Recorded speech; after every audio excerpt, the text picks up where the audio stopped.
L'épicerie près de chez moi est étrange. Les employés y sont grossiers et agressifs.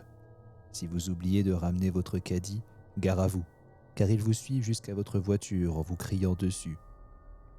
L'autre jour encore, une employée m'a fait la morale parce que je n'avais pas présenté de ticket de caisse en essayant de sortir. Il faut montrer une preuve d'achat. Vous êtes sérieuse? Je me souviens pas de cette règle. Et puis si j'achète rien? Elle a pointé un minuscule avis. Heureusement, j'ai pu retrouver mon ticket. Quand je suis revenu, l'employé a reniflé. N'oubliez plus jamais. Elle a marqué mon ticket et m'a fait signe de partir. Si ça, ce n'était pas une menace, le ton y était. Quelques jours plus tard, je devais y retourner. C'était pas comme si j'avais le choix. C'était la seule épicerie du coin. J'y suis allé à reculons, j'avais besoin d'un médicament spécifique pour la toux et je savais que cette épicerie avait un rayon homéopathie.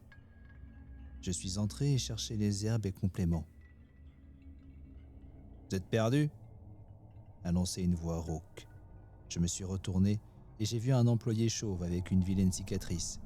Il m'observait avec une certaine tension dans le regard, comme si ma simple présence le dérangeait. Non. Tant mieux, parce que si vous vous perdez, je vous aiderai pas. Il a pointé un chariot rempli d'articles à remettre en rayon. J'avais envie de lui répondre que j'en avais rien à faire. Pourquoi m'agressait-il et voulait me raconter sa vie? Je vais réapprovisionner les étagères toute la journée. J'ai affiché malgré moi un air dédaigneux tout en hochant la tête. Je me suis dirigé vers le rayon nature et soins. Quand je me suis agenouillé pour prendre le produit que je voulais, j'ai entendu des voix inquiétantes derrière moi. Ils sont tellement agaçants. Oui, m'en parle pas. J'ai jeté un coup d'œil par-dessus mon épaule. 2 employés dans l'allée voisine. L'un était le chauve à qui je venais de parler. L'autre était une femme mince aux cheveux roses avec d'énormes boucles d'oreilles. Tout ce qu'ils font, c'est entrer ici et se plaindre. J'aimerais bien leur dire ma façon de penser. Encore quelques heures et l'invasion sera effective, dit l'homme chauve. Infiltrer cette société était tellement ennuyeux. T'as vu ce qu'ils font avec les ressources qu'ils achètent ici? C'est dégoûtant. Oui, ils ingèrent et recrachent tout ce qu'ils mangent. C'est horrifiant. De quoi parlait-il?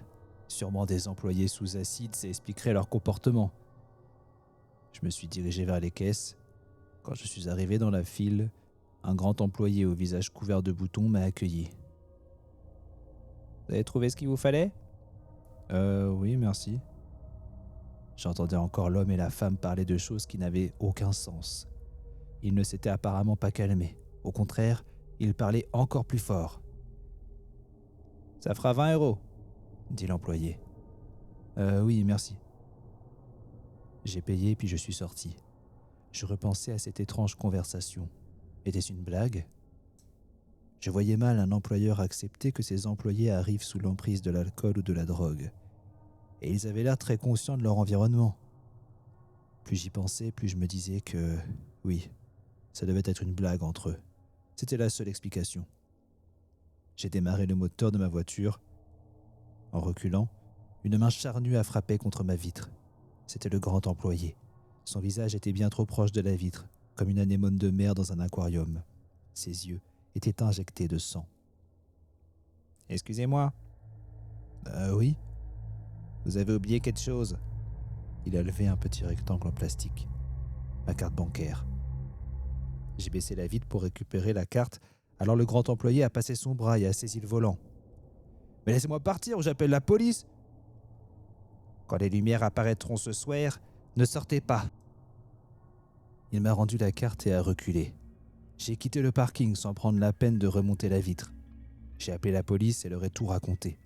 Mais lorsqu'ils sont arrivés, aucun employé ne correspondait à la description du grand homme. Je suis allé me coucher épuisé et profondément secoué.